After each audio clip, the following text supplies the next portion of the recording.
Level 1. The Hobbyist. It starts with a camera you already own and a topic nobody asked you to make a video about. You film it anyway, on a Tuesday night, in the corner of your bedroom with a lamp pointed at your face, because you read somewhere that lighting matters more than the camera itself. The edit takes 4 hours longer than the video is. You upload it at 11 p.m. with a thumbnail you made in 10 minutes, and a title you changed 3 times before settling on the wrong one. 6 people watch it in the first week. 2 of them are you checking if it loaded correctly. 1 of them is your mother, and the other 3 are strangers who found it by accident and left within the first 30 seconds. You tell yourself the next one will be better. It is slightly, and the one after that is slightly better again. You start paying attention to things you never noticed before. The way other creators pace their sentences. The exact moment a video loses you. Why some thumbnails make you click before you've even read the title. You stop watching YouTube the way a normal person watches YouTube, and start watching it the way a mechanic watches traffic, studying every decision someone else made so you can quietly steal the ones that work. The recording setup evolves in small increments. A cheap ring light you find on sale. A foam panel taped behind your monitor to kill the echo. A USB microphone that costs less than a night out, but makes everything sound twice as serious.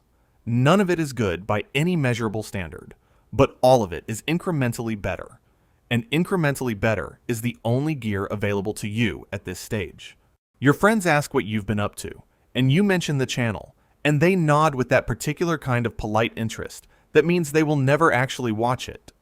You keep uploading anyway, because something about the process already has its hooks in you, and you don't fully understand yet what that's going to cost. Level 2. The Grinder. You decide to get serious, which mostly means deciding to be consistent. Which mostly means discovering just how brutal the word consistent actually is when it's applied to something creative that also takes 20 hours to produce. You post every week, then twice a week.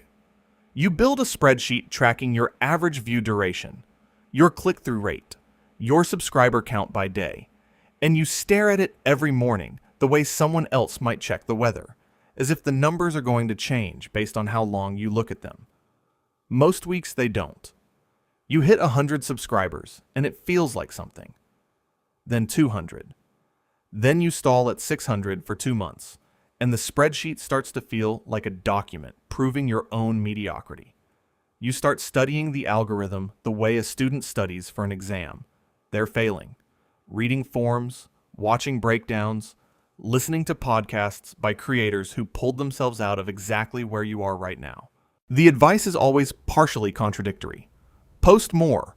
Post less, but better. Go short form. Don't abandon long form. You absorb all of it. You watch smaller channels explode overnight for videos that took a quarter of the effort yours do, and you study them obsessively, trying to reverse engineer the luck into a system you can repeat.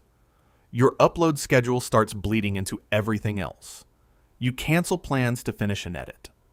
You stay up until 3 in the morning, color correcting something nobody will ever consciously notice.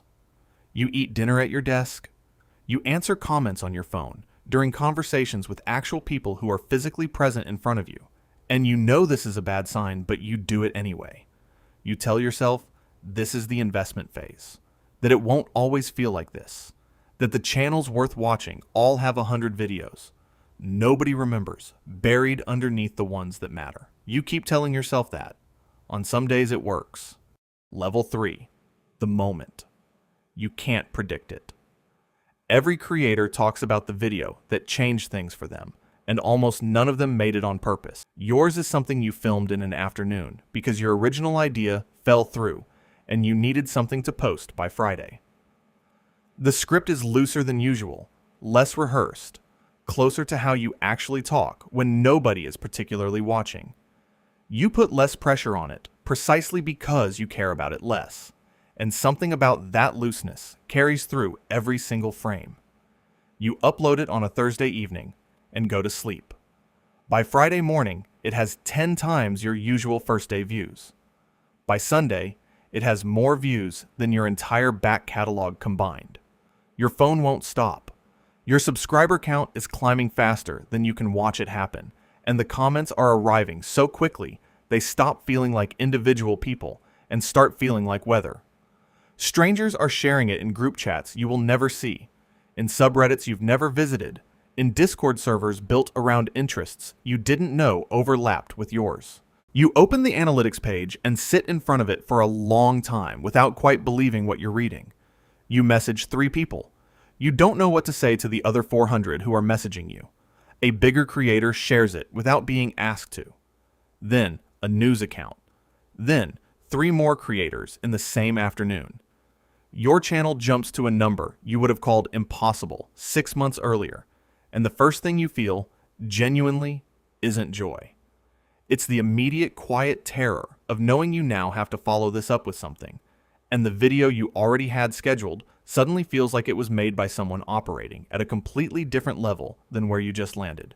You post it anyway. It does fine. Not viral, just fine. And you learn your first real lesson about what an audience built on one moment actually wants from you going forward. Level 4, the monetized. The email from YouTube arrives and you read it 4 times to make sure it says what you think it says. You hit the threshold, watch time, and subscribers both, and you apply and get approved within a week. And the first month, your ad revenue is enough to cover 2 dinners, which is both absurd and thrilling in a way that's difficult to explain to anyone who wasn't there for the 400 hours you worked to earn it. But you understand now that ads are the floor, not the ceiling, and you start approaching the revenue side of this with the same intensity you brought to the creative side. The real money, when it comes, doesn't come from ads. It comes from a brand deal, your first one. An email from a company you've actually heard of asking if you'd be willing to mention their product in a video for a fee that makes you read the number twice. You say yes, and then spend the next 4 days trying to figure out how to say their name on camera without sounding like a hostage reading a statement. You agonize over that 60-second segment longer than you agonized over the rest of the video. You deliver it like someone who has never said a casual sentence in their life, and you edit it 17 times, and the audience barely reacts, and you cash the payment and accept that sponsored content is a skill entirely separate from every other skill you've built. You get better. A second deal comes in a month later, a third the month after that, and somewhere between the second and third, you stop apologizing in your head before you read the sponsor script and start treating it as simply another element of the video to be crafted well rather than endured. The revenue diversifies steadily. Ads, sponsors, affiliate links, and then a membership you launch quietly with almost no announcement and are genuinely surprised when 43 people join within the first 48 hours. You do the math one night, conservatively, and the number tells you that if the current trajectory holds for another year, you will have replaced your income entirely. You close the calculator and don't open it again for 3 days because the number felt too large to think about directly. Level 5, the brand. The channel stops being a hobby in the way that a river stops being a stream. Not a dramatic moment, just a gradual widening until the original edges are impossible to find. You hire an editor because the editing was eating every hour you could have spent writing, and handing that part of the process to someone else feels like losing something until the first video comes back, and it's actually better than what you would have made yourself. And then it just feels like growth. You hire a thumbnail designer. You start working from a content calendar that runs 6 weeks out. Your name starts showing up in places you didn't put it. Podcasts mentioning you in passing. Forum threads recommending you to new people who were specifically looking for what you make. The occasional stranger at a social event who recognizes your voice before they place your face. The comment sections develop their own language. Inside references you didn't invent but somehow generated. Recurring jokes that travel from video to video like a dialect specific to your corner of the platform. You stop reading every comment, not because you don't care, but because there are now simply too many of them to absorb, without it consuming every hour you have available. You build systems instead, a community manager who flags things that matter, a pinned comment template, a monthly video where you talk to the audience directly about the direction of the channel. You start getting emails from people who say your work got them through something specific, a hard year, a loss, a decision they needed to see someone else make first.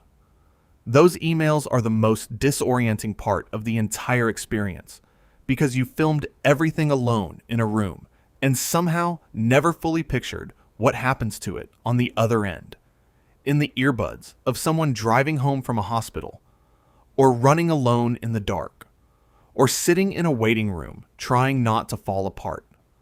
The brand is both you and not you. It is the most curated version of yourself, and maintaining the gap between that version and the actual person who has to wake up every morning and produce it is a discipline nobody thinks to mention when they talk about building a channel. Level 6, the business. You have 4 people on payroll and a content calendar that runs 3 months out and a revenue number that would have seemed like fiction 2 years ago, and somehow the thing you loved most about making videos. That specific feeling deep in an edit, when something clicks into exactly the right shape, is the thing you do least now. Most of your time is decisions.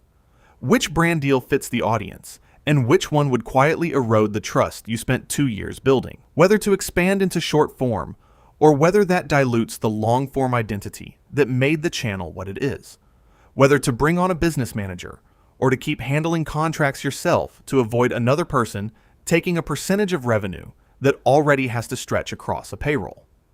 You become competent at all of this because the alternative is losing what you built. The same reason you became competent at thumbnails and scripting and pacing and every other skill this platform demanded before it rewarded you. But there is a tax on it that doesn't show up in any spreadsheet. You used to make videos because something inside you needed to say a particular thing in a particular way, and making it was the point. Now there is a layer of calculation between the impulse and the output. A question you ask before every idea about whether the idea earns its place in the schedule, whether it serves the audience, whether it performs well enough to justify the production cost. That question is not wrong to ask. A business has to ask it. But the version of you that started this never asked it once. And that version made some of the best things you've ever put out. And sometimes you can hear the difference between that version and the current one in the finished video, even when nobody else can. Level 7, the reckoning. It can come from anywhere. A video that the internet decides to be angry about, a single sentence, a single opinion, a single moment where the edit doesn't frame something the way you intended, and suddenly the same scale of audience that was your greatest asset becomes the reason your name is trending for the wrong reason. The ratio inverts.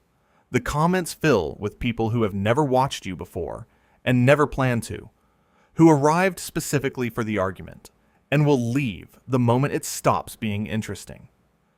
You learn that the platform protects nobody at any size, and that the same reach that lets you say something to 3 million people lets 3 million people say something back simultaneously. The reckoning doesn't come from outside. It comes from a Wednesday morning when you sit down to start the week's script and realize you have not felt genuinely excited about a video in 4 months. That you have been operating on inertia, on the momentum of a machine already in motion, producing content that is technically correct, appropriately researched, well edited, and almost entirely hollow compared to the work you were making when you had nothing to protect. You call it a slow burnout later when you try to explain it to people close to you. At the time, it just feels like something that used to be easy, becoming harder every single week for no reason you can clearly name. Or it comes from your body, your voice giving out, your sleep becoming something that happens in fragments, a doctor telling you something that requires actual rest, not the kind of rest you've been taking, which was really just sitting away from the desk without actually stopping. Every creator at this scale knows someone who didn't catch it in time. Someone who posted a final video with red eyes and really meant it. Someone who simply disappeared 1 week without explanation and whose channel still sits there like a room nobody goes into anymore. You watched all of them from the outside and constructed reasons why it would never happen to you. And now you are sitting in a very quiet room with the specific realization that those reasons were just the things you needed to believe to keep going. Level 8. The choice. The channel is still there. The audience is still there. The team is still there. The revenue hasn't stopped. None of the external things went anywhere. The thing that faces you now is not a crisis in any sense the internet would recognize or care about. It is a private question with no correct answer, asked in a room with no audience. It is whether the version of yourself that makes this channel. Some creators at this point rebuild. They slow the schedule down, change the format, strip everything back to something closer to the original. Make one honest video about what actually happened and discover that the audience, the real one, was waiting to meet a real person the entire time and is relieved to finally get one. Some people sell, find a buyer, negotiate a number, hand the machine to someone else entirely, and walk away holding something that at least shows up on a balance sheet and go build something that nobody is watching yet, which turns out to be the most alive they've felt in years. Some people restructure, hire more people, step further back from the creative work, become more executive and less maker, and find that the channel continues to grow, and that they have genuinely made peace with the role they now play in it, and that the distance from the camera is actually where they needed to end up. And some people simply stop. Post one last video, or don't. Let the channel sit.